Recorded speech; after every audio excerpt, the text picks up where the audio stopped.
If I would have loved myself in the civil and criminal courthouses in Seminole and Orange counties in the state of Florida, then how could I then fulfill the loving mandate of God in the civil and criminal courthouses in Seminole and Orange counties in the state of Florida on August 12, 2008 at 10:40 in the morning?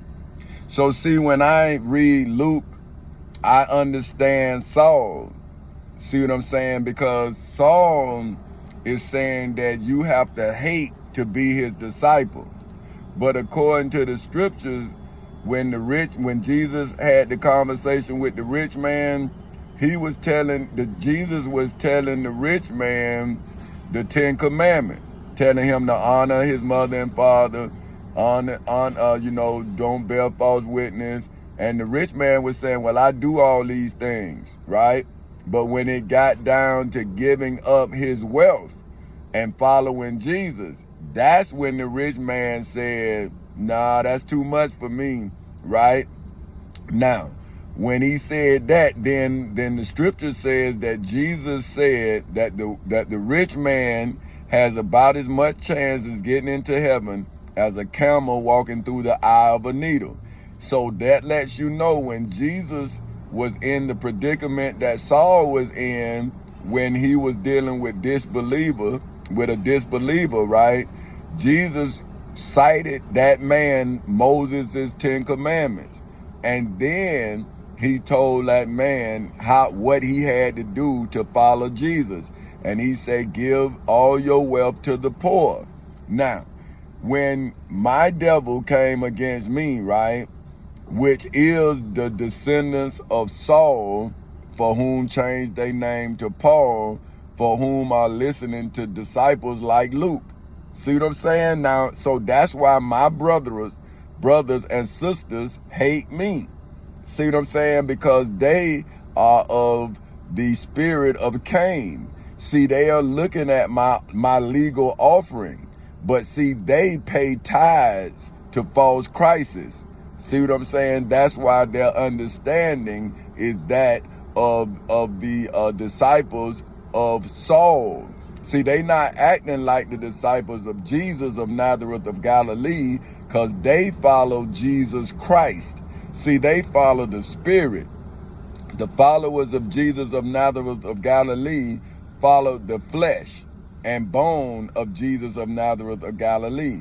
See, so they followed the example of Jesus of Nazareth of Galilee. Saul created a name of which is they call Jesus Christ, and then he was able to then write a narrative as if he followed Jesus. See what I'm saying? So now look at the difference when you're dealing with Saul and when he's dealing. Now look, Luke 14 verse 25 through 30. Okay, it says, and there went great multitudes with him. Now, who is him? Why didn't he say Jesus? Why didn't he say Paul? See, why did he just leave it open and say him? Right? Now, if I say Paul, I can back that up because Luke is a disciple of Paul.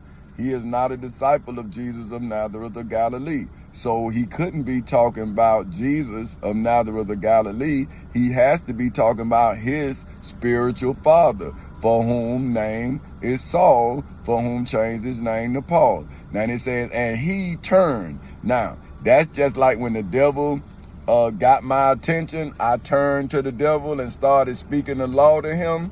Just like when the rich man got Jesus' attention, Jesus started speaking the laws of Moses to the rich man. See, just like when Bill Hurd stole my car and the post office fired me and sent me 0 checks. See, I did what Jesus did. I started speaking the Florida Constitution to him, amendment by amendment. I started speaking the United States Constitution to him, amendment by amendment.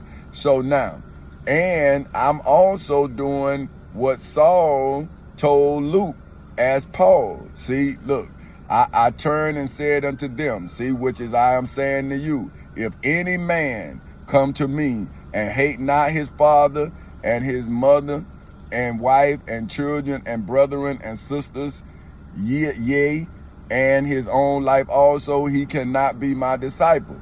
Now, what I mean by that is my friends and family has taken 15 years of my life based on what they believe.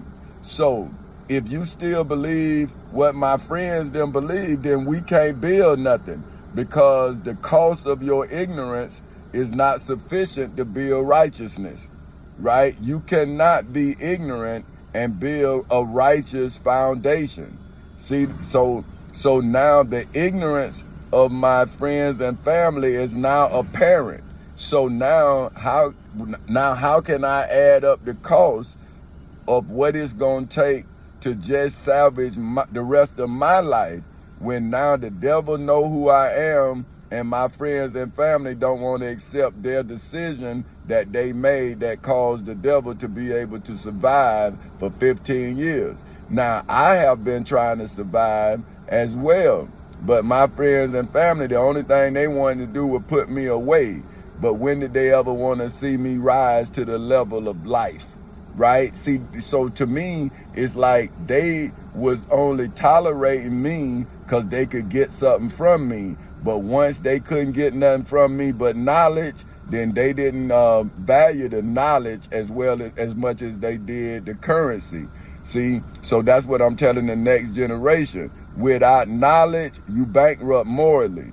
With money, you bankrupt morally. Because once the money gone, your morality bankruptcy is going to be apparent.